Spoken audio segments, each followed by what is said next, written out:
Hello guys! Kamusta? Ako si Red Quaresma at welcome back sa akin channel.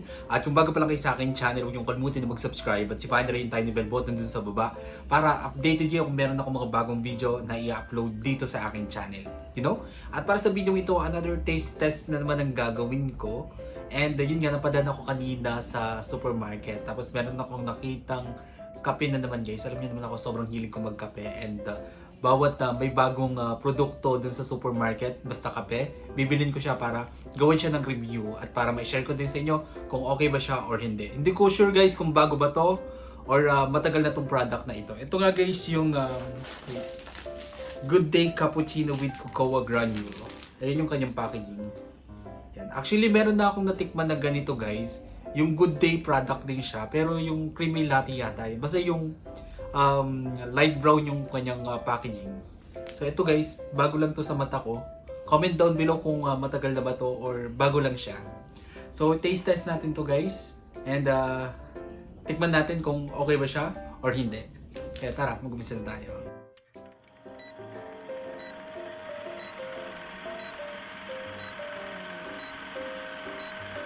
So ito na guys, naka-ready na yung hot water ko.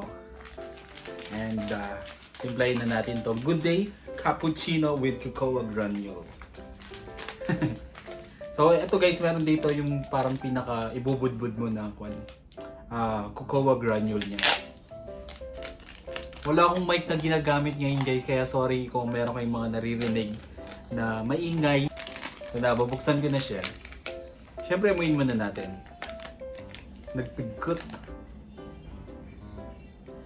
Sobrang kanya guys, amoy na amoy mo yung pagka-milky ng aroma nitong Good Day Cappuccino. And then yung pagka-coffee niya, amoy na amoy ko yung kanyang aroma. Alright?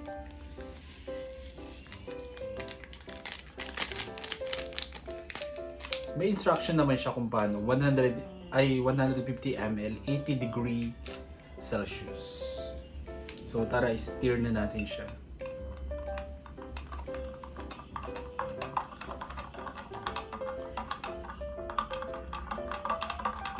Ang ganda ng packaging niya, no?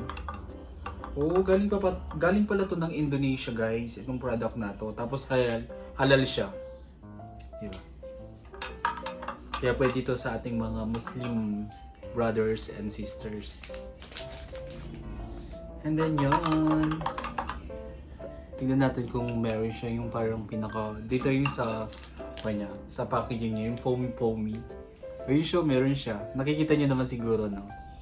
Then, budbud na natin yung kanyang cocoa granules.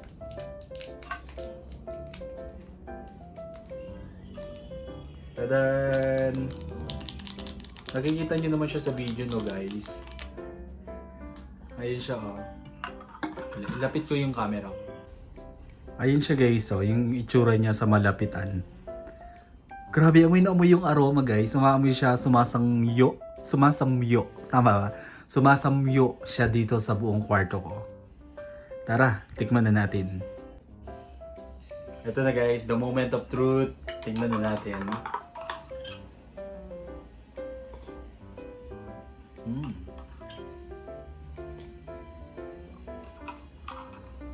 Wait. Guys, alam nyo ba na sobrang creamy ng lasa niya, pero hindi siya matamis. Hindi siya yung sobrang tamis na, di ba yung ibang mga ganitong product is sobrang tamis niya. Ito, makreamy yung lasa niya, tapos masarap siyang inumin. Hindi siya yung tipong nakakasuya talaga na cappuccino 3-in-1. Meron pa akong natikman na isang cappuccino na 3-in-1. Okay din yung lasa nun. Parang ganun din siya guys, yung lasa niya. Same sila ng lasa. Sarap niya. Yung pagka-coffee niya, hindi ganun ka-strong. Saktong-sakto lang. And I'm sure most of you, lalong-lalo na dyan yung mga coffee lover, may enjoy nyo din yung lasa nitong Good Day Cappuccino.